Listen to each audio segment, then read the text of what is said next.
we might be a day late this week, but we're still here, and it's still time to go wild.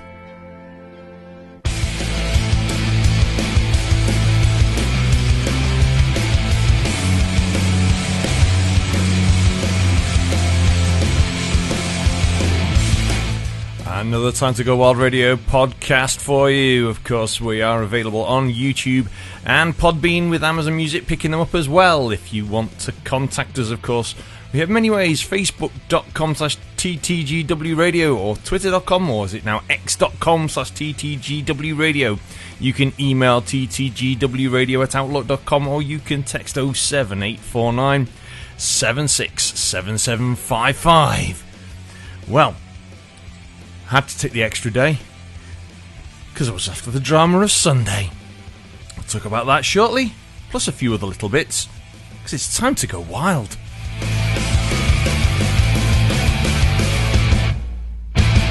Hello everyone, and thank you for joining me to listening to another Time to Go Wild Radio podcast. And well, what a weekend of excitement. Sunday night at Planet Ice Widnes.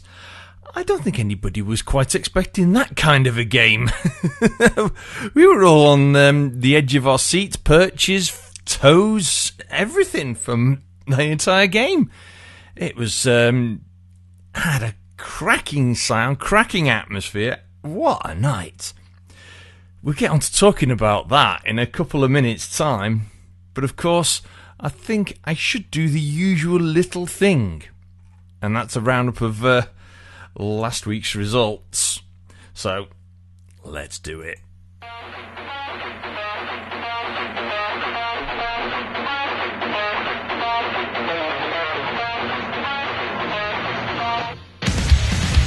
So the results from last week and last weekend, going back to the 5th of February with the Elite League.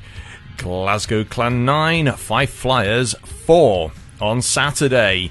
Cardiff Devils 3, Coventry Blaze 5. Glasgow Clan 4, Fife Flyers 0. Belfast Giants 4, Guildford Flames 3. So that's Belfast Giants 4, Guildford Flames 3 after a shootout.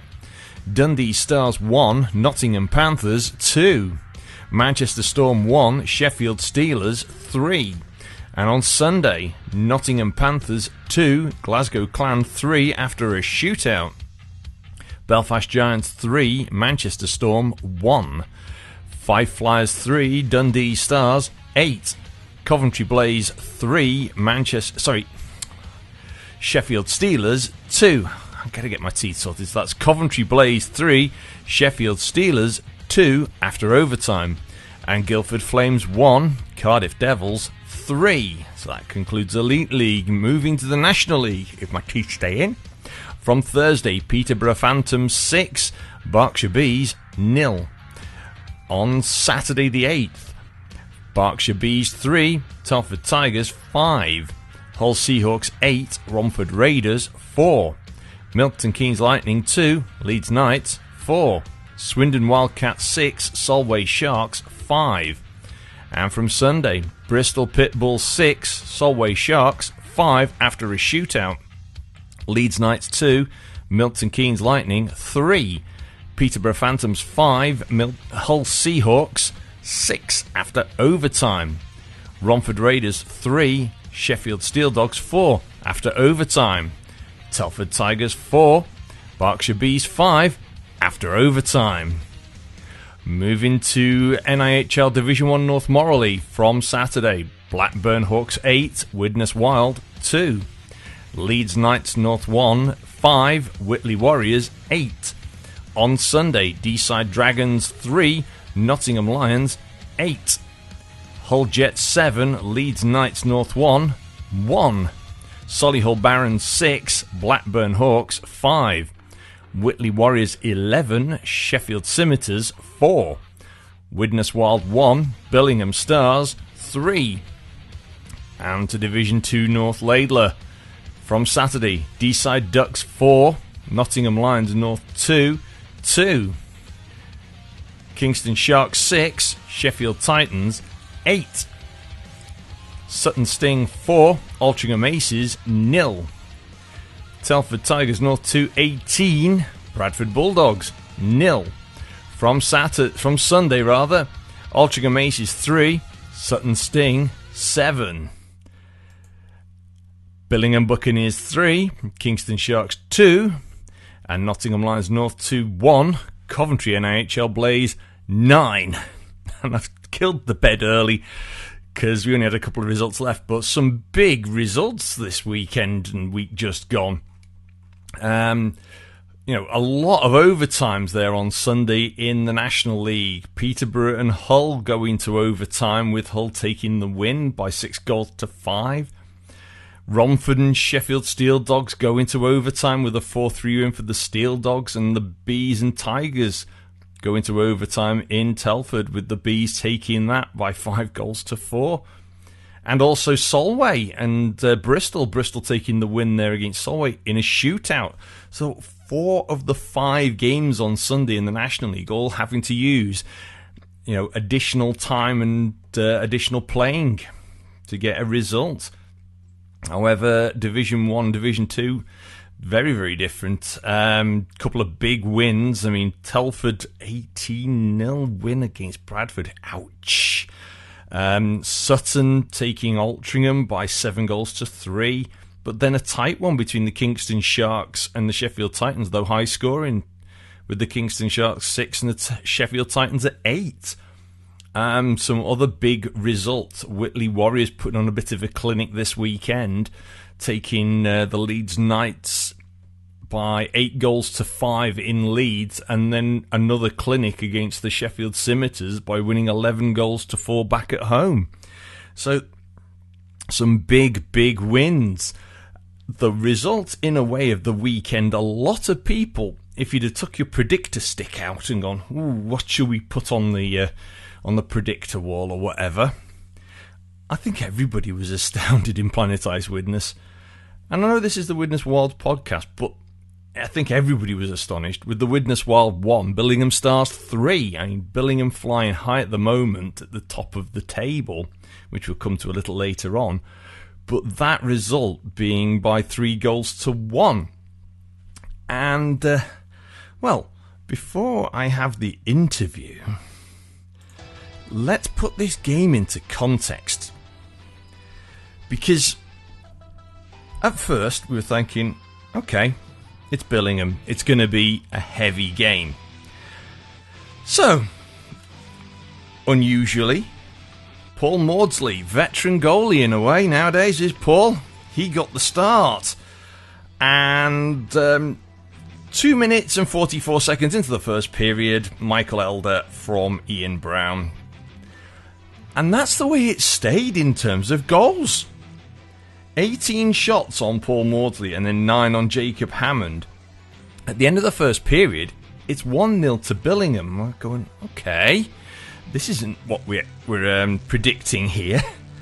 Second period starts, and the onslaught sort of continues, but it was a bit more even with the shots on goal, turned out.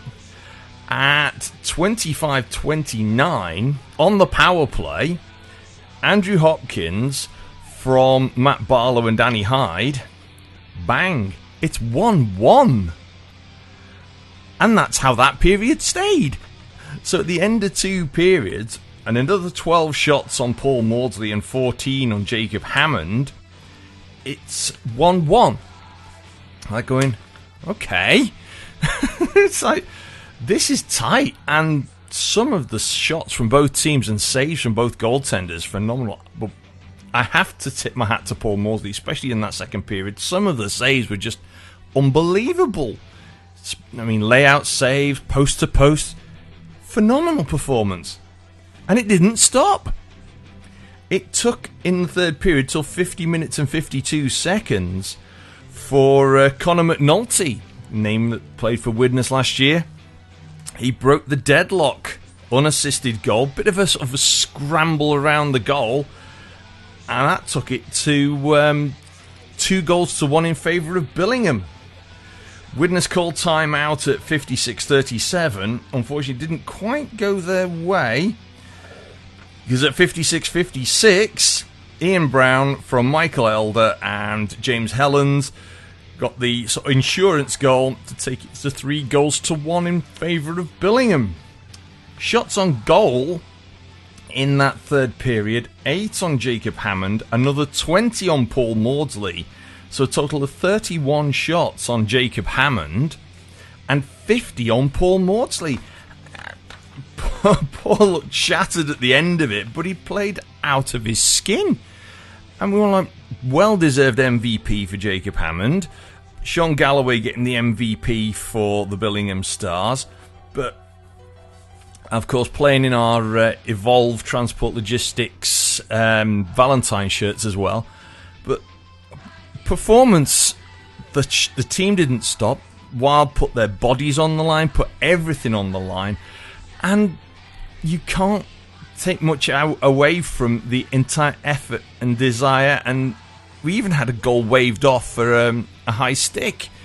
So the shot goes in, the deflection was classed as a high stick to pop it into the net, but it could have gone 2-1 at that point to Widnes.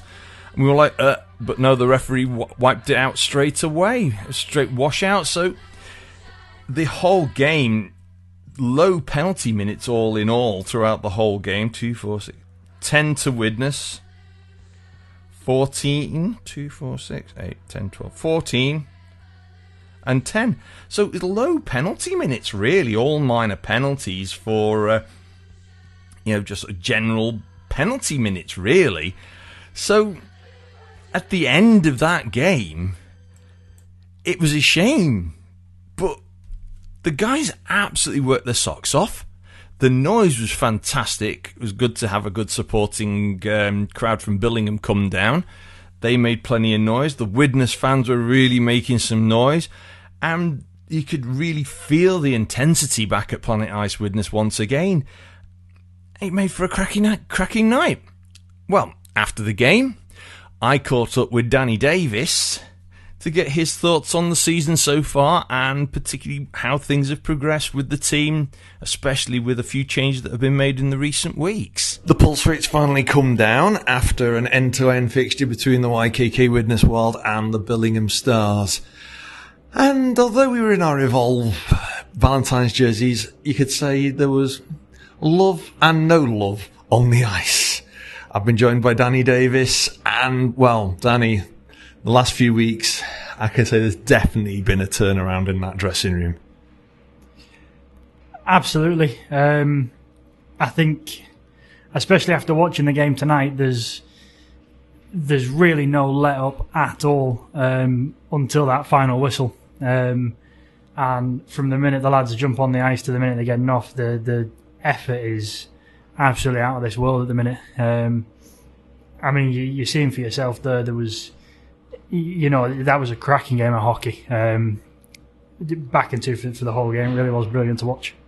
In the last few weeks, we've had a Blackburn game here. We've had Hull. Blackburn, they're a big, tough side. Big, experienced players, high quality, particularly their first line, absolute top quality. Then against Hull, no quarter given, very, very tight fixture, almost up to the very end. And those two games, particularly with the additions of Danny Hyde and Flynn Massey, you could see how much things were moving forwards in the right direction, and the team just sort of playing a bit more relaxed in a way. Yeah, definitely. You can really see how much the recent additions make a huge difference to the team. The style of hockey just seems a lot more, it's much more focused, much more together, and they really are giving it their all. And like you say, the past few games we've had, there've been some really challenging games, and at no point has the effort that's gone into a game wavered at all.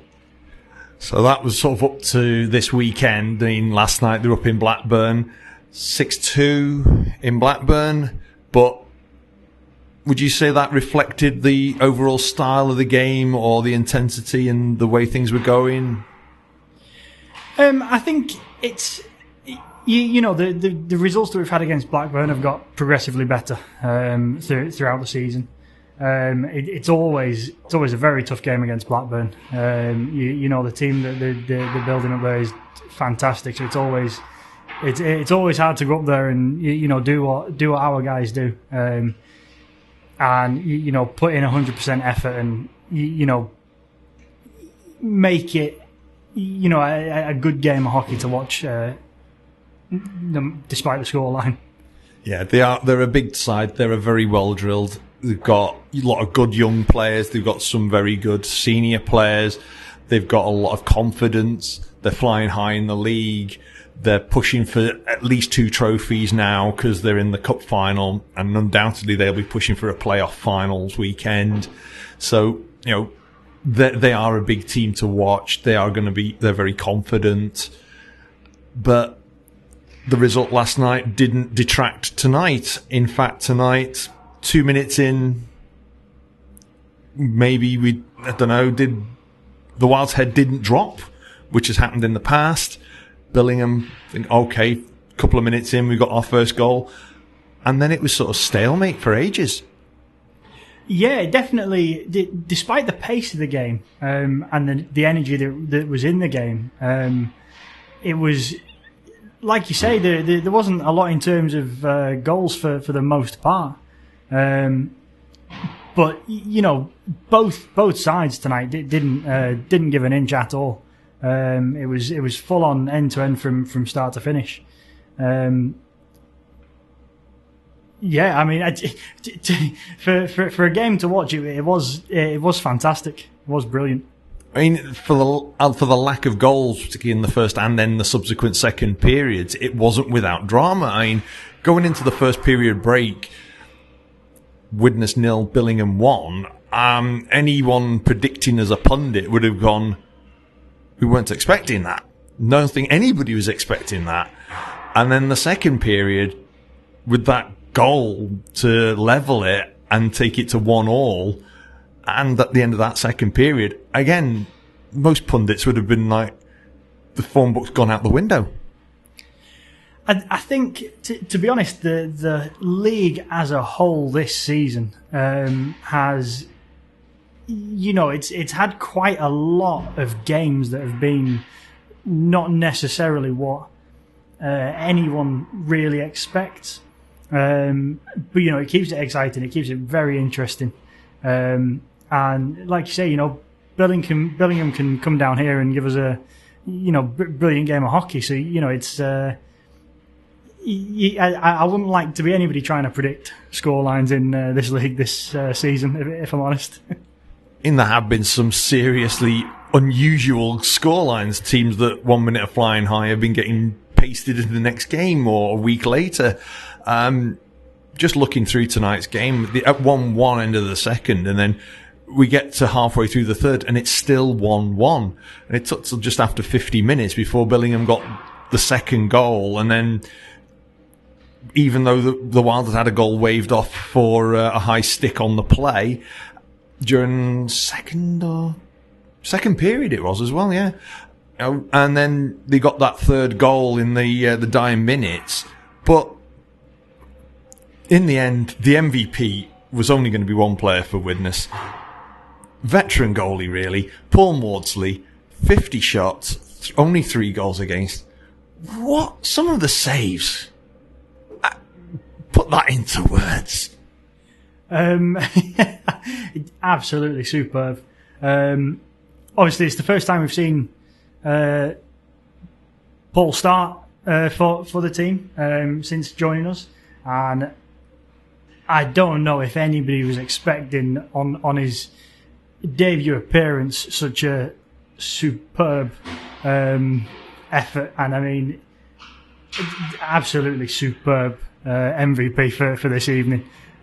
He's definitely turned up and shown that he more than deserves a place on the team. Like it was, I think I don't know what people were expecting, but he's absolutely smashed it tonight. Absolutely fantastic.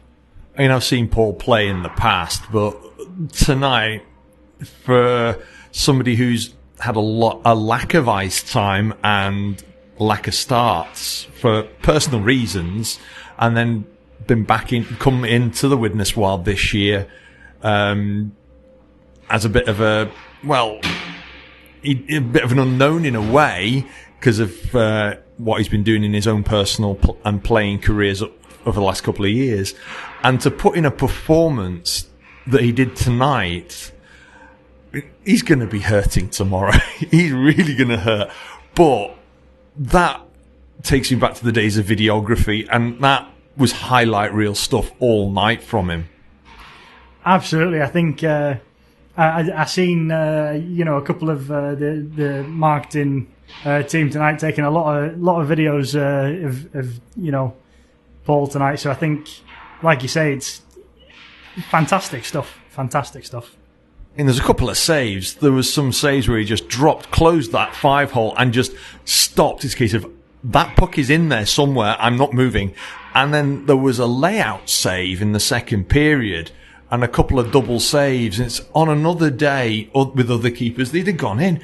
And you could see the frustration. And if the shoe had been on the other foot, I've seen it as well, where they're shooting at a goalie and no matter what they do, it ain't going in. And Paul's just like, we were just blown away. I think, yeah, absolutely. I think we all were. I think, like I say, to go out the first start for the team this season is, it's a nerve-wracking thing for any player to do. So I mean, to go out and give a performance like that was absolutely unreal. And to face the amount of pressure and the barrage of shots from a team that's flying so high, it can be nervous, and he just brushed it off. Absolutely. I mean, he, like you say, to go out there, playing against Billingham as your debut, it's tough going, but I mean, he didn't seem fazed by it whatsoever. No, I mean, 3-1 the final score, but we were all like, we deserved a point out of that. And it was just a case of that little bit of a final touch from Billingham for those 2 goals. But you could see neither team gave up right to that final buzzer. Like you said earlier on, it really did come down to the last maybe 12 minutes, I think it was. Thereabouts. Up until that point, like you say, it was fairly level the whole way through. But yeah, last 10 minutes took it away from us slightly. But like you say, both teams full on from the minute they got on the ice to the minute they were stepping off.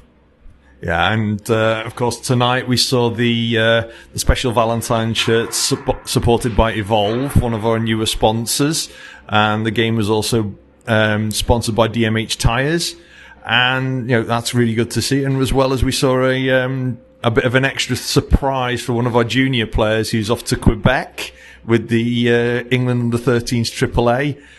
So young Caleb Edelston, he's off there, part of our academy, and we've got some academy players, of course, now with the Wild more long-term. We've had other academy players in the past couple of years, and it's good to see that is being recognised. Absolutely. Like you said, there's a lot of academy lads now coming through from the academy to start playing in this team, and like you say, the likes of Luke Alston, for example. Like Luke Alston went out there tonight, and absolutely awesome.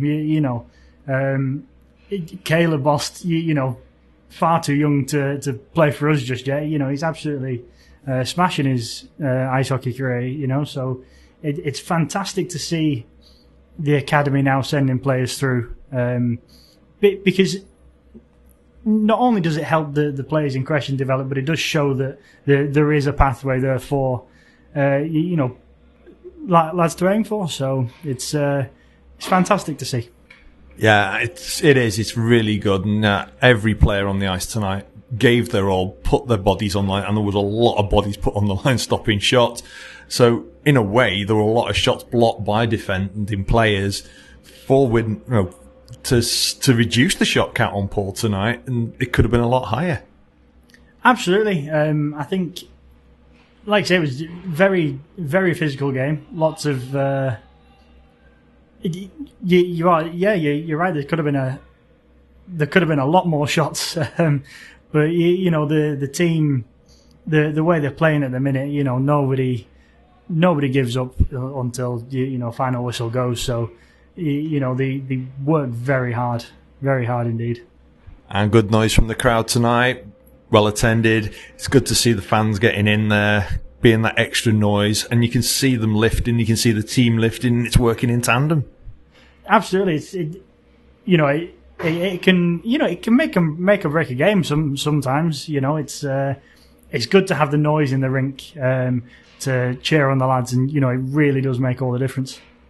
Well, it's been a long day. It's been a long weekend. Thanks for joining me, Danny, and hopefully we'll be seeing a lot more of these sort of performances as we get towards the back end of the season. You never know. We could anything can happen in hockey, so just keep coming and watching the games, isn't it? Absolutely. We're looking forward to the last few games of the season. Long may it continue.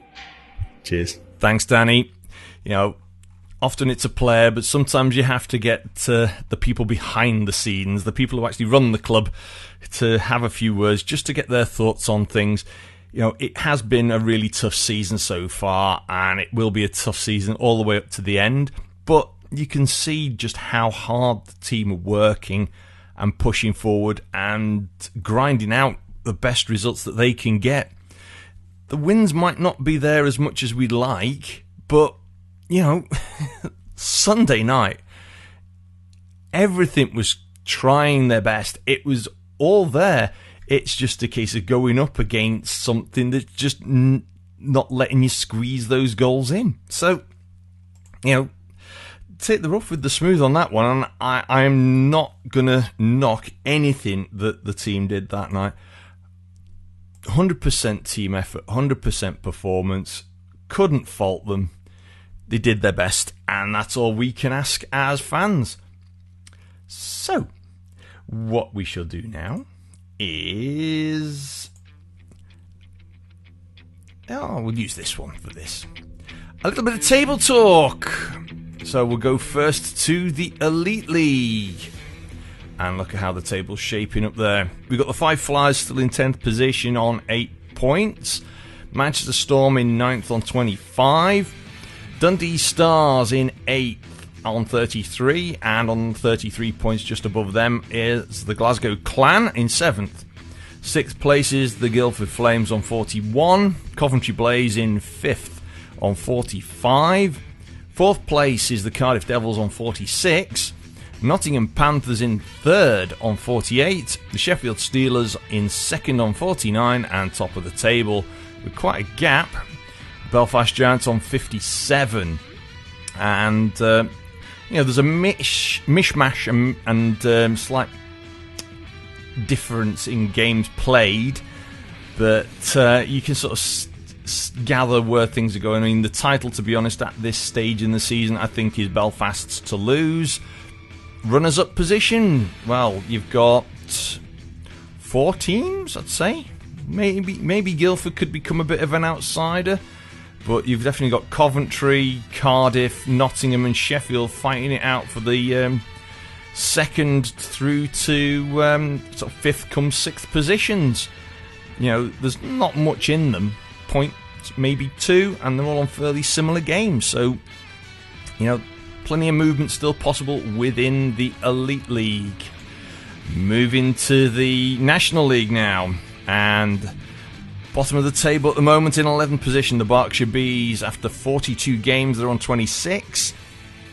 Bristol Pitbulls in 10th, 42 games and 30 points. Solway Sharks in 9th, 42 games, 35 points. And just above them, in 8th position, the Telford Tigers on 43 games and 36 points. Romford Raiders now a little bit of a jump for them. In 7th position, 42 games, 42 points. Then the Peterborough Phantoms in 6th, 42 games, 48 points. Sheffield Steel Dogs in 5th, 43 games and 50 points. Then a little bit of a hop to 4th position. Hull Seahawks, 42 games and 53 points. Then a bigger hop now to the top 3. is the Swindon Wildcats in third on 42 games and 60 points. And then the Leeds Knights in second position, 42 games and 63 points. And 1 point above, on 42 games and 64 points, the Milton Keynes Lightning. So as things go based on the max points possible, the Swindon Wildcats, Leeds Knights and the Milton Keynes Lightning have all made the qualification points needed to guarantee them a playoff slot for the end of the season. So, that's it. That's the way the National League is. But in terms of the title, it could potentially be a bit of a 3-horse race now.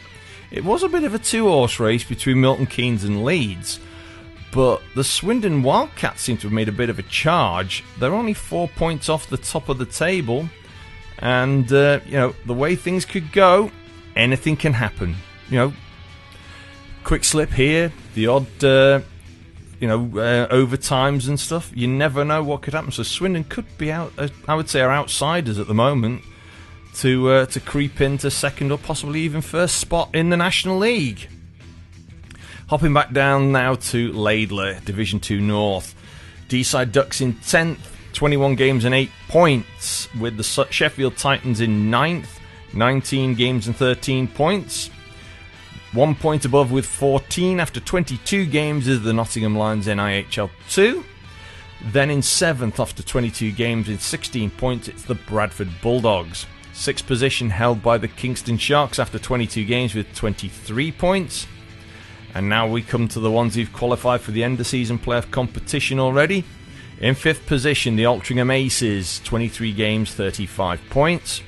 Coventry NIHL Blaze in 4th, 20 games and 41 points. Just above them in 3rd, the Billingham Buccaneers, last year's playoff champions, 20 games and 42 points.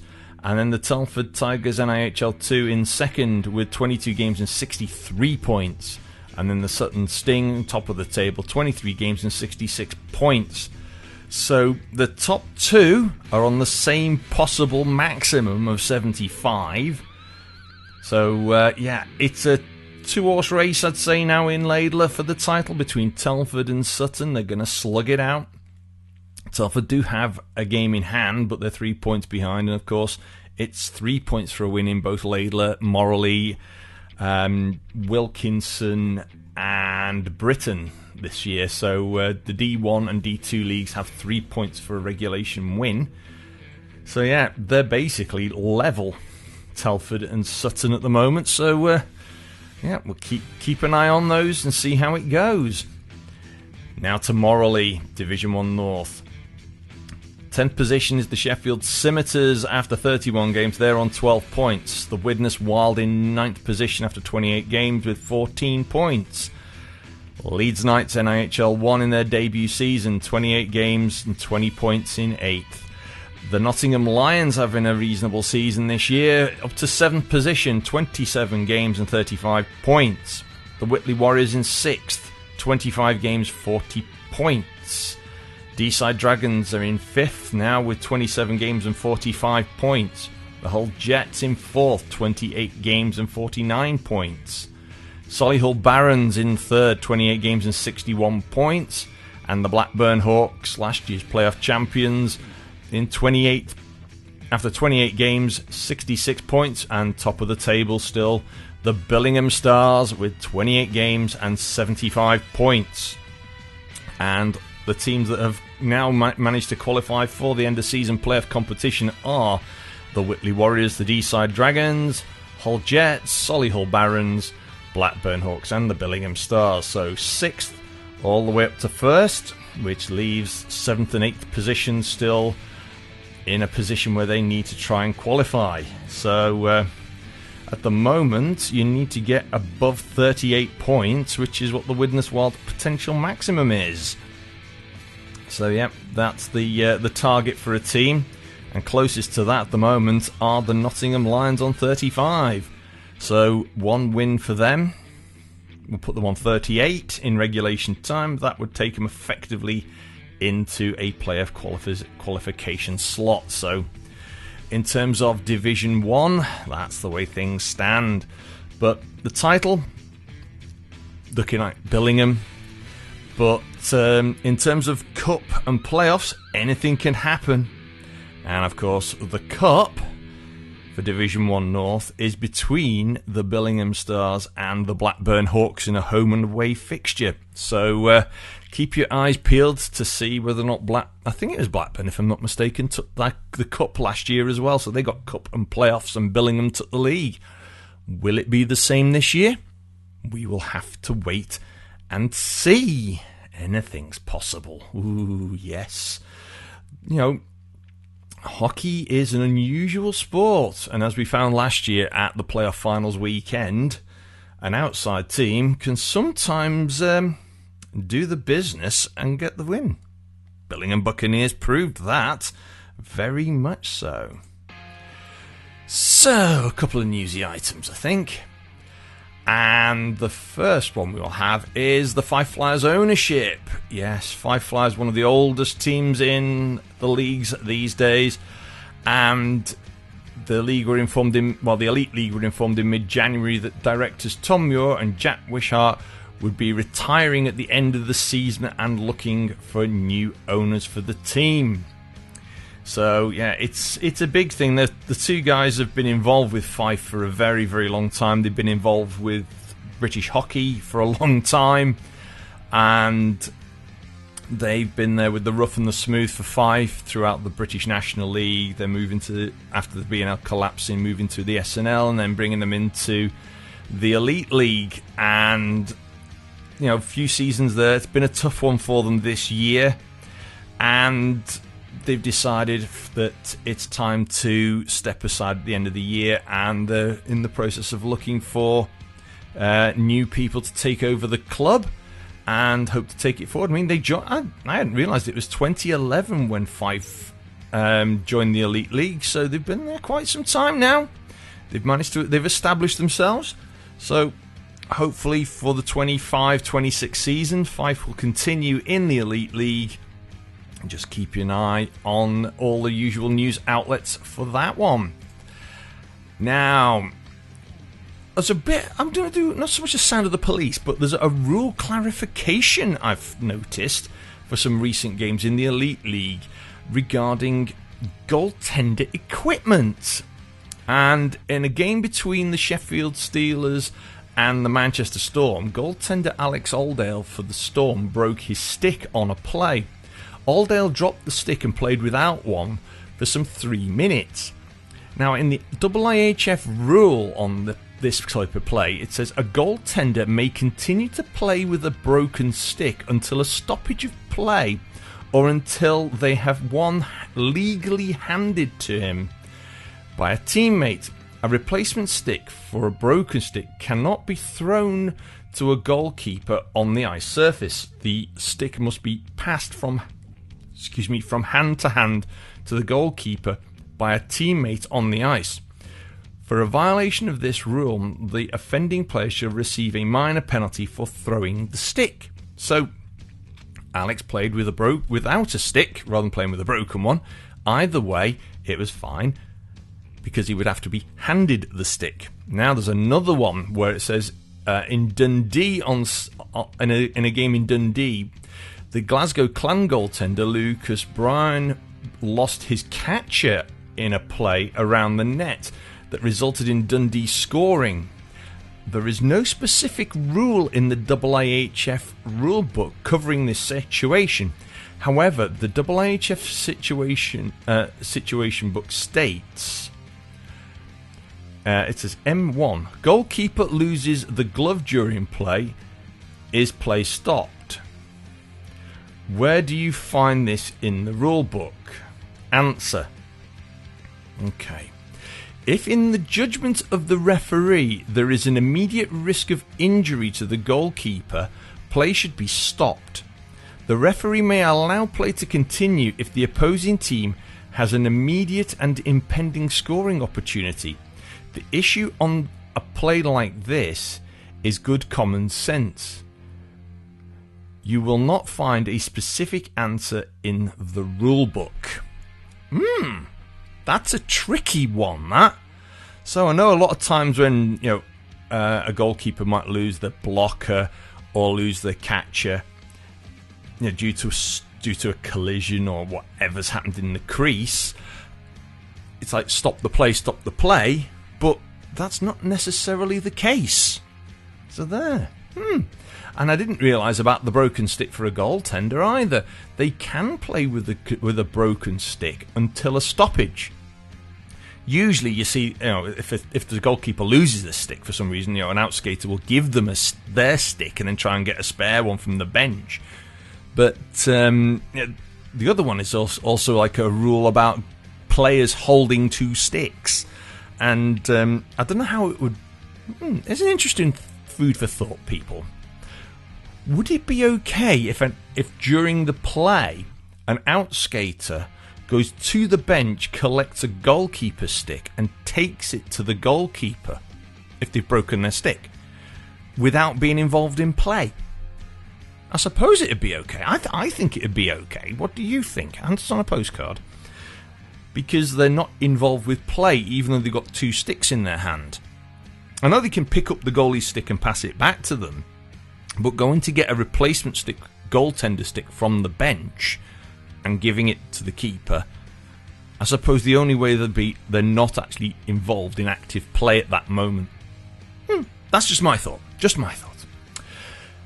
Anyway, a couple of other bits, of course, from England Ice Hockey. Tickets are on sale for the Coventry Final Four weekend. So all the details are on englandicehockey.com.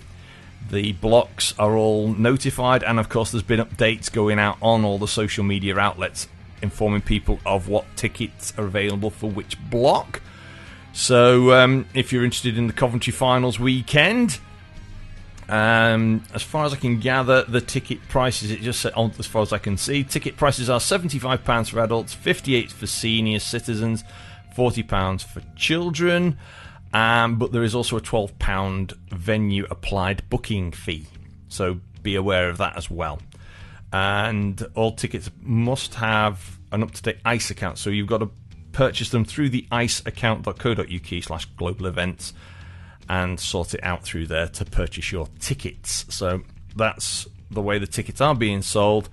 And of course the event is at the Coventry Sky Dome coming up towards the end of the year. Where are we? Saturday the 19th of April, we have the semi-finals, and then on Sunday the 20th of April, we have the Morley and Britain League champions squaring off for the league champion of champions for Division 1, and then we have the NIHL National League Grand Final. So that's the 19th and 20th of April. But for those of you involved with NIHL D1 and D2, of course, tickets are on sale now for the Steel City Showdown. And this year, of course, it is slightly different because it is Laidler at Wilkinson, Britain, and Morley will all be there. So we have the Laidler playoff final, followed by the Wilkinson playoff final, so the North 2 and the South 2.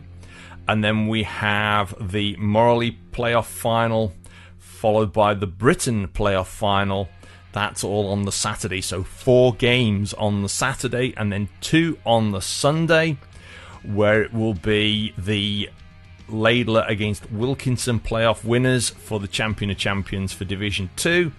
And then you get the Morley against Britain playoff final for North v South 1. So the Division 1 Champion of Champions playoff final. And that is all taking place, when I double check the dates, the 12th and 13th of April. So it's 6 games over the 2 days. We're going to be very, very busy, but I think it's the 11th today as I'm recording this. Up until Friday, your tickets are £54 for adults, £36 for concessions, and £160 for a family of 2 adults and 2 concessions. From Saturday 15th of February, they go to £60 for adults, £40 for concessions, and £170 for the 2 adults, 2 concessions family ticket. All details are available through englandicehockey.com. Look for the Steel City Showdown links. And if it's anything like last season, at least for the Sheffield side of things, when we had the North finals there, it was a big weekend, and we had neutrals there who got behind teams. The game in particular, the one involving the Coventry NIHL Blaze in Division 2, it was sort of a bit flat, and then all of a sudden in the third period Coventry came back into it and the whole place just erupted, and it was a fabulous finish to that game. So, anything's possible. Why not come along? We'll try and make it as exciting and fun for you with off ice. There'll be plenty of action on the ice, and you never know, you might see some people that you've not seen for a long time, you might see some players you've not seen for a long time, and make some new friends. So don't forget, those are the two main England ice hockey playoff weekends. You've got the Coventry Final Four, and you've also got the Steel City Showdown. So that's that little bit. And now I think it's time to just cover a couple of little fixtures as I find the fixtures. So some up-and-coming fixtures for us for the next couple of weeks. This Saturday the 15th, we've got the Wild Academy Under-16s face Sheffield. That's from 4:20, and then from about 6:05, we've got our Under-19s also playing Sheffield at Planet Ice Widnes. Our Under-10s are scheduled to have an away cross ice in Manchester, but of course check with your respective clubs to make sure the fixtures are correct. And then on Sunday the 16th, the Under-18s are away in Nottingham, and the YKK Widnes Wild are away in Solihull, but the Widnes Wild women are at home in cup action against the Telford Wrekin Raiders. So that's from 4:20 on Sunday. So Wild women against Telford on Sunday at home at Planet Ice Widnes, with the YKK Widnes Wild away at Solihull. And the following week on my calendar, to the best that I can, looks like quite a quiet weekend. I'll have to double check. As far as I have in my calendar, we've got the D-Side Dragons hosting your YKK Widnes Wild on Saturday the 22nd. Our Under-12s away in Solihull. And Sunday looks quite empty. But you never know what's going to crop up in the meantime. So keep an eye out on all your social media outlets and the respective club information places. And your YKK Widnes Wild will be back at home on Sunday the 2nd of March, when we will host the Leeds Knights Division 1, and that will be from 5:30 p.m. So Sunday the 2nd of March, our next home fixture for the YKK Widnes Wild against the Leeds Knights. So 2nd of March. So a few other little bits, of course, to close things out a bit now. We, of course, have our outlets for everything YKK Widnes Wild. Check out widneswild.co.uk. The Instagram feed, instagram.com/WidnesWildOfficial. Our TikTok is tiktok.com/ I think it's @WidnesWildOfficial. Widneswild.co.uk, of course. Then you've got Facebook and Twitter, or x.com /WidnesWild. Our YouTube is Widnes Wild Ice Hockey Club. I think that about covers most of them. And, of course, we wouldn't be anywhere without thanking all of our valued sponsors. Of course, YKK this year, again, as our title sponsor. Penalty boxes looked after with Fresco Environmental. Our timekeeping bench in association with Sigma Techs. We have Cheshire Taxation, Bright Spark Event Lighting, Northwest Mixers Ready Mixed Concrete, Newton Construction, MPG Maintenance, Roger Truck Services RTS, and DMH Tyres, who also sponsored the game at the weekend. And then we also have some of our players are also sponsored. Charlie Henry, sponsored by Bear Aesthetics, and additional sponsors of La Jolie Ronda and Alice J. Clark, sports romance writer. We've got Bez Hughes, sponsored again by Barlow's EV. Flynn Massey, sponsored by Green Speed Couriers. We have an additional sponsor now. Danny Hyde is sponsored by On The Go Mobile Car Mechanics. And Harry Campbell and Matt Barlow are sponsored by Evolve Transport Logistics. And the reason they're mentioned last is, of course, at the weekend we were wearing the very stylish Evolve supported Valentine's shirts, so very, very stylish. So a big thank you to Evolve for their support with the shirts for the Valentine's weekend. Of course, Valentine's Day is not until this coming Friday, but it's the nearest game we had. And of course, a big thank you to all of our supporters and our visiting supporters who come along every week for home games. Come near and far as well. Both sides of it. It can be for home as a home fan, or it could be as a visiting fan. Because without you guys, the games just aren't right. They just are not right. So, a big thank you once again, and hopefully continue your support with everything like the 50-50 and the Chuckaducks. And, we also had Halton Haven there this weekend with a stick raffle. And everyone who were winners this weekend were most happy. And thank you for all taking part. That's the whole thing. It's important to take part. Well, that about rounds things up for this week. I seem to have prattled on for quite some time, so I'm going to let you all enjoy the rest of your time now and give you some minutes back. When will I be back with another podcast? We'll see how things go with the events coming up over the coming weeks. But whatever you're doing, wherever you are, as usual, enjoy your ice hockey wherever you get it. And of course, be loud and proud for your team. From the Time to Go Wild podcast for another week. Take care. I'll catch you soon. Till then, ta-ra!